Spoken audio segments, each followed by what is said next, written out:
ദീപാവലി ആഘോഷങ്ങൾക്ക് പിന്നാലെ ഡൽഹിയിൽ വായു മലിനീകരണം രൂക്ഷമായി തുടരുകയാണ്. ആനന്ദ് വിഹാർ ഉൾപ്പെടെയുള്ള സ്ഥലങ്ങളിൽ വായു ഗുണനിലവാര സൂചിക 400-ന് മുകളിലെത്തിയിരിക്കുന്നു.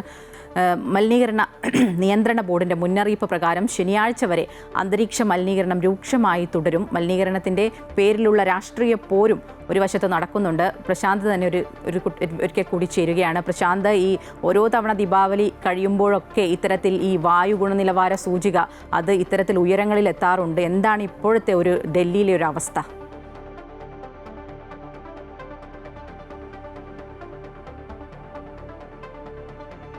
ഏറ്റവും മലിനമായ വായുവുള്ള ഒരു സ്ഥലമാണ് ഡൽഹി. രാജ്യതലസ്ഥാനത്ത് സാഹചര്യങ്ങൾ നേരത്തെ വളരെ ഗുരുതരമായിരുന്നു. ഒരു പരിധിവരെ അത് കുറയ്ക്കാൻ ഈ പുതിയ സർക്കാരിനുമൊക്കെ തന്നെ മറ്റ് സംവിധാനങ്ങൾക്കൊക്കെ കഴിഞ്ഞിരുന്നു.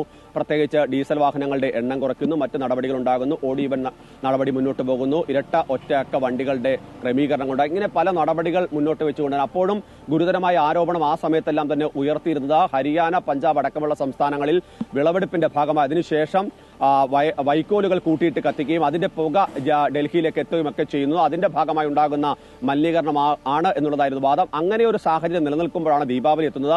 സ്വാഭാവികമായും സുപ്രീം കോടതി ഇടപെടലുണ്ടാകുന്നു. അതിന്റെ അടിസ്ഥാനത്തിൽ തന്നെ വലിയ പ്രോട്ടോകോളുകൾ സുപ്രീം കോടതി മുന്നോട്ട് വെക്കുന്നു. 21-ാം തീയതി വരെ ദീപാവലിയുമായി ബന്ധപ്പെട്ട ആഘോഷങ്ങൾക്ക് പടക്കങ്ങൾ, അത് ഗ്രീൻ പടക്കങ്ങൾ എന്ന നിലയിൽ തന്നെയാണ് അത്തരം പ്രോട്ടോകോളുകൾ മുന്നോട്ട് വെച്ച് പടക്കങ്ങൾ പൊട്ടിക്കാൻ സുപ്രീം കോടതി അനുമതി നൽകുന്നു. അതിന് തന്നെ സമയപരിധി അടക്കം വളരെ കൃത്യമായി പറഞ്ഞു. രാത്രി 10 മണിക്ക് ശേഷം പടക്കം പൊട്ടിക്കാൻ പാടില്ല എന്നുള്ളതായിരുന്നു നിർദ്ദേശം. പക്ഷേ ഈ പറഞ്ഞ നിർദ്ദേശങ്ങൾ പൂർണ്ണമായും ഡൽഹിയിൽ കാറ്റിൽ പറത്തി എന്നുള്ളതാണ് ഈ കണക്കുകൾ പുറത്തേക്ക് വിടുന്നത്. സ്വാഭാവികമായും നേരത്തെ സൂചിപ്പിച്ച ആനന്ദ് വിഹാറിൽ 419 എന്ന് പറയുന്നത് അതിഗുരുതരമായ ഒരു സാഹചര്യം എന്ന് തന്നെ പറയും. ആ വായു അവിടുത്തെ ശ്വസിക്കാൻ പാടില്ല എന്നുള്ളതാണ് പൊല്യൂഷൻ മലിനീകരണ നിയന്ത്രണ ബോർഡ് തന്നെ വ്യക്തമാക്കുന്നത്. മാത്രമല്ല പല സ്ഥലങ്ങളിലും 350, 370 ഒക്കെയാണ് വായു ഗുണനിലവാര തോത് നിലനിൽക്കുന്നത് ഒരു ഘട്ടത്തിനും. അതായത് സ്വാഭാവികമായും ഒരു ദിവസം തുടർച്ചയായോ 2 ദിവസമൊക്കെ അത് ശ്വസിച്ചു കഴിഞ്ഞാൽ വലിയ അസുഖങ്ങളിലേക്ക് എത്തിപ്പെടാനുള്ള ഒരു സാഹചര്യമുണ്ട്. അതുകൊണ്ട് തന്നെ ആരോഗ്യ പ്രവർത്തകർ കൂടുതൽ മുൻകരുതലുകൾ ഇതുമായി ബന്ധപ്പെട്ട് നൽകിയിട്ടുണ്ട്.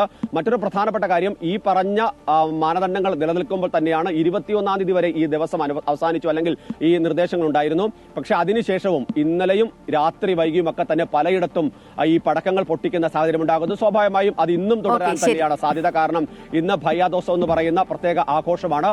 അങ്ങനെ നിരവധി ചാട്ട് ദിവസമുണ്ട്. അങ്ങനെ ഓരോ ആഘോഷങ്ങളാണ് ഈ വരുന്ന ദിവസങ്ങളിലെല്ലാം തന്നെ ഈ ഉത്തരേന്ത്യൻ സംസ്ഥാനങ്ങളെ സംബന്ധിച്ച്, ഡൽഹിയെ സംബന്ധിച്ച്. അതുകൊണ്ട് തന്നെ ഇതിനൊരു പിന്നോട്ട് പോക്ക് അവരെ സംബന്ധിച്ച് ഉണ്ടാകില്ല എന്ന് ഉറപ്പാണ്.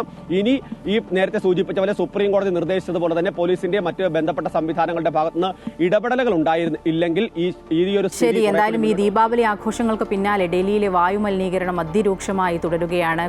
ഈ വായു ഇങ്ങനെ ശ്വസിച്ചു കഴിയുമ്പോൾ ഗുരുതരമായ ആരോഗ്യ പ്രശ്നങ്ങൾക്ക് ഉൾപ്പെടെയുള്ള ഇതിന് ഇടവരും. അതുകൊണ്ട് തന്നെ മുൻകരുതൽ ഒക്കെ എടുക്കണം എന്ന് ആളുകൾക്കൊക്കെ നിർദ്ദേശം നൽകിയിട്ടുണ്ട്. കെ പ്രശാന്താണ് വിവരങ്ങൾ നൽകിയത്.